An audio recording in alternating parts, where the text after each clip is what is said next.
Good evening, viewers, and welcome to the Tuesday's Regional News. An outing in the Bahamas almost ended in tragedy for one British family after their 8-year-old son was bitten by 3 nurse sharks.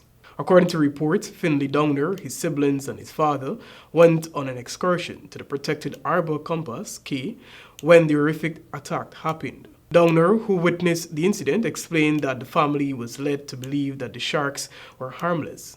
He said that the tour guide joked them that whoever didn't have their photo taken with the sharks on the water wouldn't be allowed back in the boat. He said the sharks' behavior changed after locals began throwing scraps of food, including lobster, into the water in an effort to get them closer to the children. The man added that he heard terrified screaming while the sharks were in a feeding frenzy and were circulating around him and his sister while they were trying to beat them off with their hands, which resulted in Downer being bitten by 3 on both legs. He claimed that bits of his leg were hanging off. He was later attended by a nurse who was at the beach at the time of the incident. The incident is being investigated by officers. News coming out of Jamaica.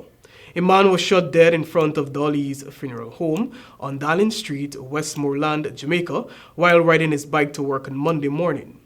The deceased has been identified as 38-year-old Adrian Samuels, a groundsman who was employed with the Westmoreland Municipal Corporation.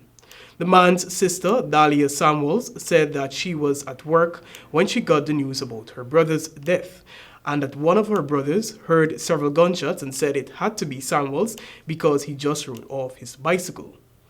Dahlia noted that she is particularly concerned about her mother, who she said is now traveling to Westmoreland from Portmore, St. Catherine on her own. Samuels was assisted to the hospital where he was pronounced dead on arrival.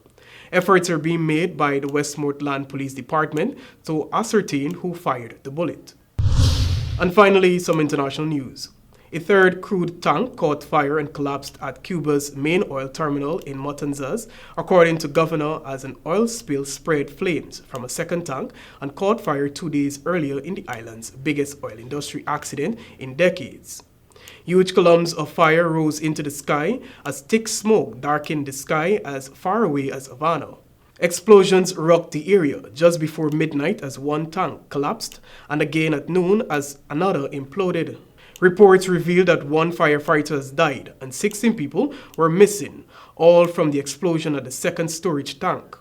A 4th tank was threatened but had not caught fire. Cuba relies on oil to generate much of its electricity. Cuba had made progress fighting off the raging flames during the weekend after drawing on help from Mexico and Venezuela.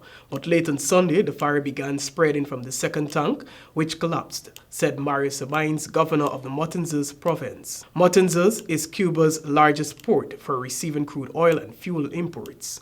Cuban heavy crude as well as fuel oil and diesel stored in Matanzas are mainly used to generate electricity on the island. That's all for the Tuesday's edition of the Regional News. I'm Joel Vogt. Thanks for watching and back to you, Tamiko.